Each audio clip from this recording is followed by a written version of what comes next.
Je suis en train d'apprendre le L-sit to Instant. Je vais te montrer les exercices qui m'ont permis d'en arriver là et les erreurs que je fais avec l'exercice que je priorise pour les corriger. Les prérequis avant de s'attaquer à ce mouvement: 1. Le L-sit propre et solide. 2. Un stand au moins 10 à 20 secondes. Et 3. Une compression active avancée. Pourquoi? Car on veut monter les bras tendus. On n'utilise pas la force, mais la compression. Donc je veux que tu aies au moins ce niveau. Tu arrives à toucher le sol avec le bout de tes doigts. Idéalement, que tu arrives à poser la paume de la main au sol. Et le top, du moins le niveau que tu chercheras à avoir, c'est d'avoir la position de pince complète. Et c'est encore mieux si tu maîtrises déjà la press to handstand, car ce mouvement, c'est son évolution, c'est encore plus dur.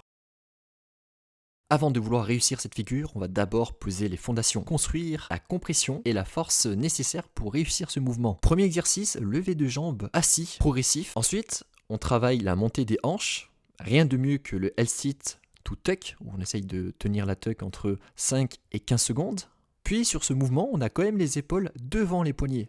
Donc on va faire un travail focus pour les épaules, et pour ça, rien de mieux que la planche scapulaire avancée. Une fois que nos épaules sont renforcées et qu'on a fait un travail de compression, on peut enfin passer au skill, qui est le cœur du tuto. L'un des exercices les plus puissants pour comprendre la trajectoire et la freiner, c'est le handstand to L négative lente. Si vous vous intéressez à ce tuto, vous avez déjà acquis la press to handstand au sol, et donc ici je vais la farmer mais au bar, sur les parallettes. C'est un exercice qui me manque. J'ai beaucoup travaillé la presse, mais au sol et non pas sur parallète. Et l'activation est différente qu'au sol. Je sais que je dois le farmer spécifiquement pour rattraper mon retard. Et donc j'intègre ces presses to handstand sur parallète. Mais c'est pas tout, car ma grande souplesse du thorax me donne une autre difficulté. On va voir ça tout de suite en image. Ici je stoppe. Ma position semble parfaite ici. J'ai juste à ramener les épaules en arrière pour garder cet alignement poignet, épaule, hanche. Puis j'aurai juste à tendre les jambes pour arriver en handstand. Mais en réalité ici j'ai déjà perdu ma protraction plus élévation scapulaire. C'est un point que je dois encore plus travailler avec un thorax souple. Et donc ici le corps compense cette perte de protraction scapulaire